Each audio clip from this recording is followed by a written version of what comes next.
Shoulder stand is a really beneficial yoga asana. Some people have a hard time to get into this pose for a few different reasons. One may be overweight, and that can limit us definitely coming into the pose. Also, it can be about shoulder mobility, where we need to have enough range to bring the arms behind us, and to some degree some strength to push through our elbows into the ground. And let's look at the mobility things. So a lot of people are not really stretching this way too much with the arms.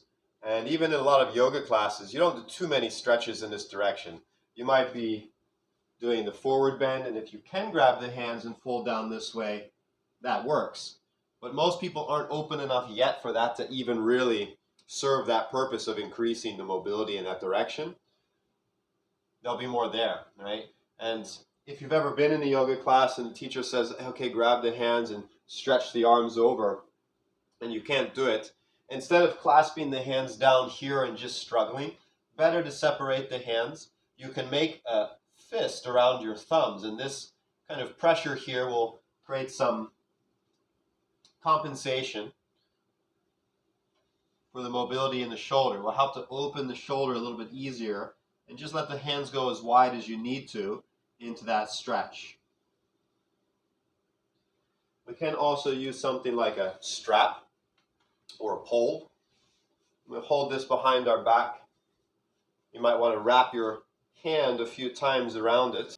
And then with the chest opening, start to draw the arms back behind. And keep your body upright. When your arms are going back, don't round forward or collapse through your spine. Keep a nice tall keep a nice tall standing posture. And you can adjust the distance, right? Start wide, make it easy to go high. Hold each position for a few breaths, and then try coming in a little closer with your hands.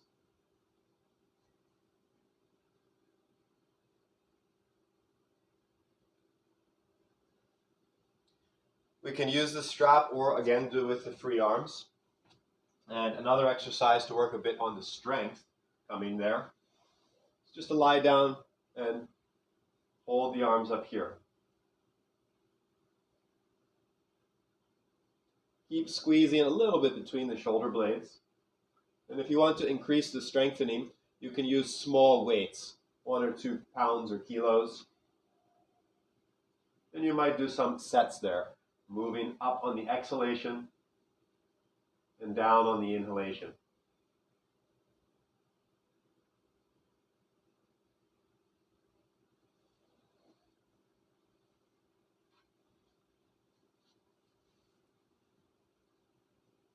One final really useful exercise to create the mobility for our shoulders is to place the hands down behind us in a seated position with the fingers forwards, and then press through your legs to shift forward through your whole body.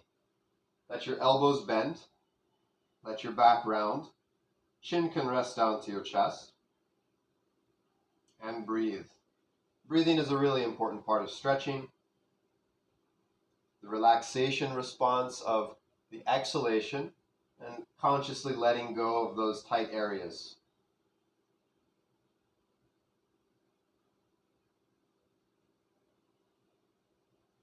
Those who are going to very deep mobility here, you may even start to let the palm, the heel of the palm, lifting slightly off of the ground.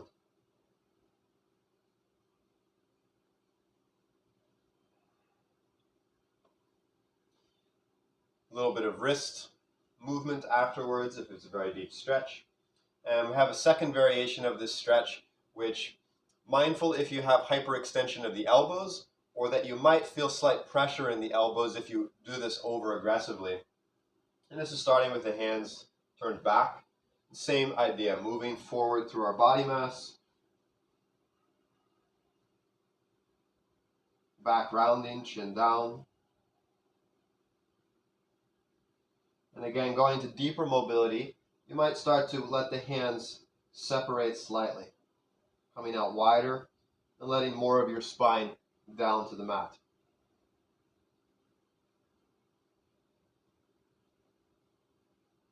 we're very deep. To come out of this, we can shoot our legs forward with an exhale to help us sit up. Or we can slide the arms out wide. You might even take that into a low boat pose. A way to closer come into the pose, if you're not ready yet for it, whether any of those reasons we said, you can use a chair or a wall. I don't have access to a clear wall space here, so I'm going to use a chair. And first you would sit sideways very close to your support. A little bit out to come down and swing your legs up. Okay, and then we're going to press down into this support and lift the pelvis.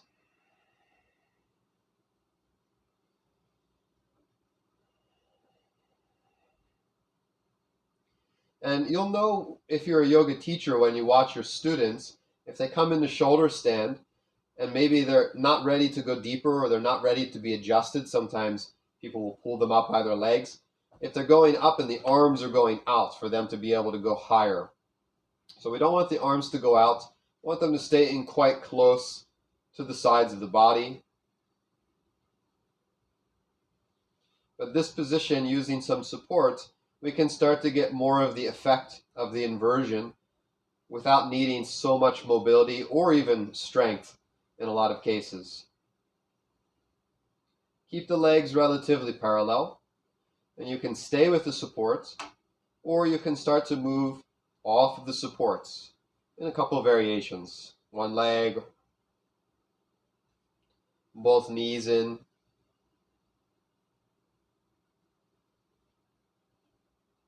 Now, how you hold your pelvis or your back is kind of up to you in the beginning stages. Do what feels comfortable for your hands and your wrists, that you can really support from underneath of yourself as much as possible.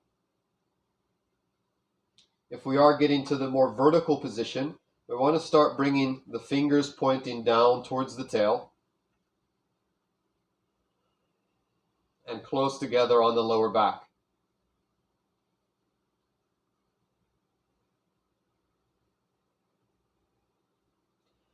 All of these exercises keep the head straight. Never turn your head.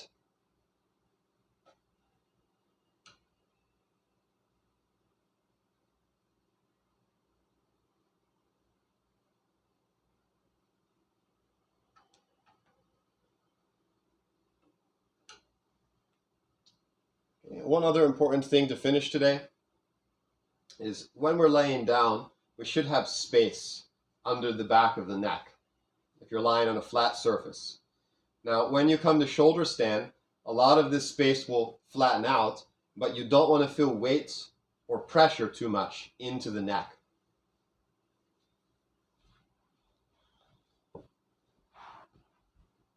Avoid to have too much weight or pressure at the base of the neck, at the C7. And this is the other reason why it's very important to have the strength and mobility to keep the weight and the support in the arms and in the shoulders. Only a little bit is coming into the neck and the head. We're not trying to bring the chin to the chest, but rather the chest is coming towards the chin. And we maintain this free space or this freedom of pressure in the back of the neck.